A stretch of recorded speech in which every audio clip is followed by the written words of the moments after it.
Hello नमस्कार प्यारे विद्यार्थियों, मैं हरिओम अहिरवार आप सभी का फिर से एक बार स्वागत अभिनंदन करता हूं अपने YouTube channel genius maths classes में।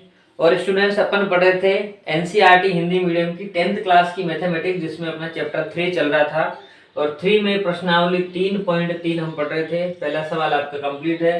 अब देखिए दूसरा सवाल। अगर आप चैनल पे नए हैं तो प्लेलिस्ट में जाकर आप पुराने वीडियो देख के और कंटिन्यू पढ़ाई को कर सकते हैं। और अगर आप अभी तक चैनल को सब्सक्राइब नहीं किया तो प्लीज चैनल को सब्सक्राइब कर ले। तो देखिए दूसरा सवाल क्या कह रहा है कि 2x प्लस 3y बराबर 11 और 2x minus 4y equal to minus 24। ये दो इक्वेशन हो गई, इनको हल करना है, ठीक है। और इससे आपको m का वह मान ज्ञात करना है जिसके लिए y का मान क्या है, y बराबर mx प्लस 3। तो अब आप सोचोगे कि सर पिछली बार तक तो हमारे सवाल में दो ही इक्वेशन आती थी, दोनों का अपन हल करते थे, x का और y का मान निकलता था।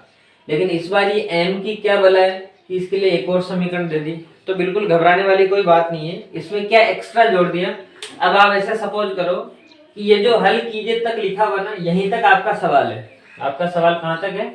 हल कीजिए तक है। तो अब आपके सामने क्या है कि 2x plus 3y equal to 11 और 2x minus 4y equal to minus 24। ये दो इक्वेशन है और इनको आपको हल करना है। तो किस विधि से हल करोगे? या तो आप ग्राफ बना के हल करो या फिर आप प्रतिस्थापन से हल करो। तो अभी आपके सामने कौन से दो मेथड में सुटेबल रहेगा? प्रतिस्थापन, क्योंकि अभी जस्ट अपन पढ़ के आ ही रहे हैं, ठीक है। तो देखिए दोनों को पहले मैं नोट डाउन कर लेता हूँ। 2x plus 3y equal to 11, ये तो होगी समीकरण 1।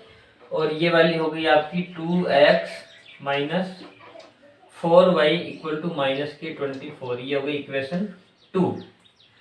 तो हम क्या करते थे कि एक नंबर समीकरण से, किससे? एक नंबर समीकरण से x का मान निकालेंगे। तो 2x बराबर 11 और 3y को पक्षांतर करके उधर भेज देंगे तो माइनस के बन जाएंगे।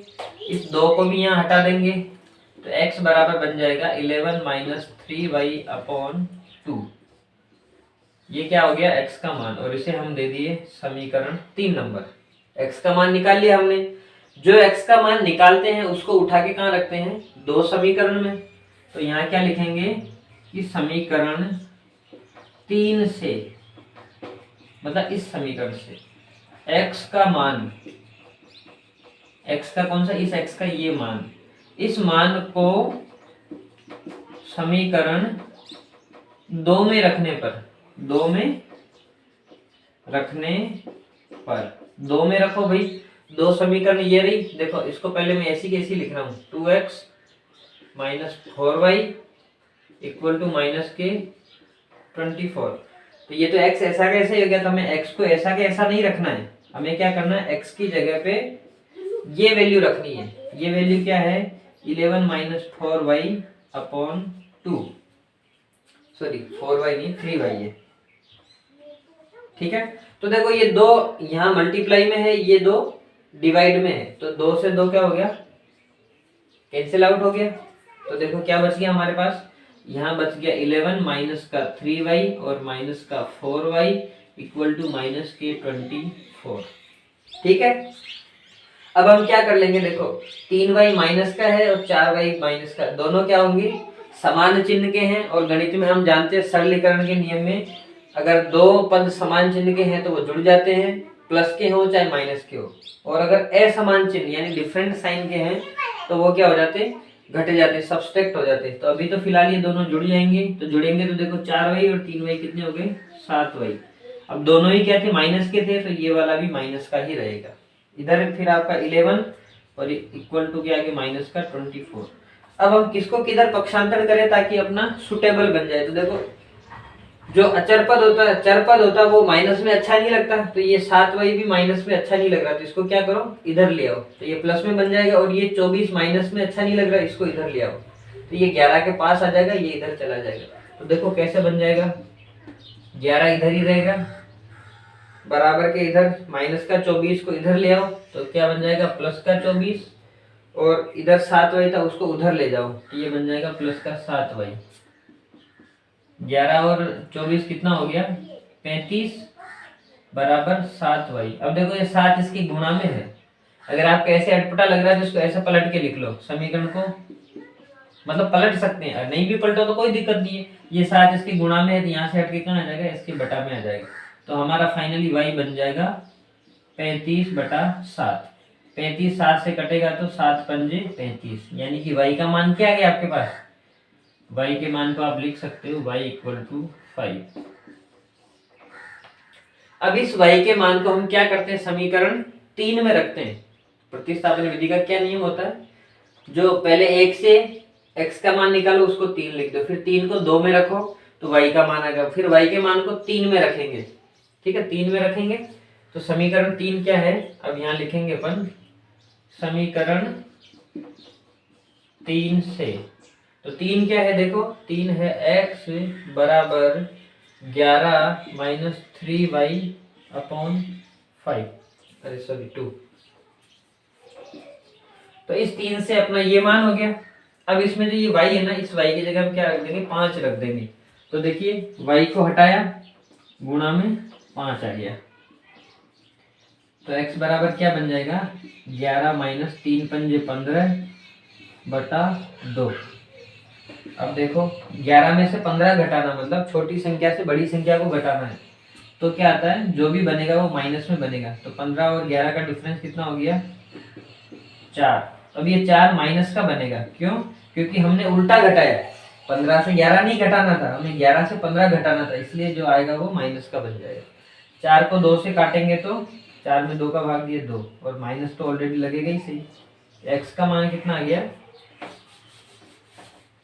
यहाँ से देखो x का मान आ गया -2। ठीक है, ये सॉल्व हो गया। तो यहाँ तक का सवाल हमारा हल हो गया कि इन समीकरणों को हल कीजिए, हल हो गई साहब। अब आगे वाले प्रश्न को देखो, आगे वाला प्रश्न क्या कह रहा है कि हल करना है, और क्या करना है आपको कि m का वह मान ज्ञात करना है जिसके लिए ये समीकरण है। अब ये समीकरण क्या है, ये समीकरण है हमारी, यहाँ लिख दो अब m के मान के लिए, m के मान के लिए, क्योंकि m का मान आपको ज्ञात करना, तो इसके लिए क्या समीकरण दे रखी है आपको, ये समीकरण दे रखी है y बराबर mx+3। तो इसमें आप मान रख दो, देखो y का मान कितना है आपके पास, 5, तो y की जगह रख दो आप 5 बराबर m, और m के गुणा में x है, x कितना है -2, फिर आगे प्लस है 3 है। इसको सॉल्व करेंगे, देखो इस 3 को कहाँ भेजेंगे, इधर भेजेंगे, क्यों, क्योंकि हमें m का मान निकालना है, इसलिए इसके पास में जितने भी उनको सबको गायब करेंगे। तो 3 तो जाएगा 5 के पास, तो ये बन गया 5 - 3 बराबर, ये 2 जाएगा, इसके गुणा में है तो ये 2 कहाँ चला जाएगा, यहाँ बटा में माइनस का, तो और इधर क्या बच गया, m बच गया साहब। तो m का मान कितना गया, 5 में से 3 घटाया 2, और 2 में 2 का भाग देंगे तो 1, वो 1 कौन सा आ जाएगा, इस माइनस का 1 आ जाएगा। ठीक है, तो थोड़ा स्पेस कम पड़ गया, इसलिए मैं क्या कर रहा हूँ, इसको यहाँ लिख देता हूँ। तो m बराबर हमारा बन जाएगा, देखो 5 में से 3 घटाया तो 2, और ये ऑलरेडी -2 है, -2 से 2 कट गया तो आंसर आ जाएगा आपका -1। m बराबर आ गया आपका -1। ठीक है, तो हमें m का मान निकालना था, तो m का वह मान -1 है जिसके लिए ये समीकरण काम कर रही है। ठीक है, तो फटाक से आप इसको नोट करिए, मैं बढ़ता हूँ अगले वाले सवाल की तरफ। अगला वाला जो अपना क्वेश्चन है उसमें क्या करना है अपने को, 5 ऑप्शन है जिसमें अलग अलग आपको थ्योरेटिकल सवाल दिया हुआ, उसको आपको पहले बीजगणितीय रूप में प्रदर्शित करना, जैसा पहले 3.1 प्रश्नावली में पढ़ा था। तो बीजगणितीय फॉर्म में प्रदर्शित करना, उसके बाद अपने को देखना है कि कौन सी विधि से आपको हल करना है। तो प्रतिस्थापन से करेंगे, जल्दी हो जाएगा। अगर प्रश्न अपने को ग्राफी मेथड से हल करने के लिए कहता है तो अपन ग्राफी मेथड से भी हल कर सकते हैं। ठीक है, तो फिलहाल इस क्लास को अपन यही ड्रॉप करते हैं और मिलते हैं अगली क्लास में अगले प्रश्न को लेकर, क्योंकि वो थोड़ा सा बड़ा भी है। तो तब तक के लिए मस्त रहिए, पढ़ते रहिए, और चैनल पे नए हो तो सब्सक्राइब कर लीजिए, वीडियो को लाइक कर दीजिए पसंद आया हो तो चलिए मिलते हैं अगली क्लास में अगले सवाल के साथ अगले वीडियो में। थैंक यू, जय हिंद।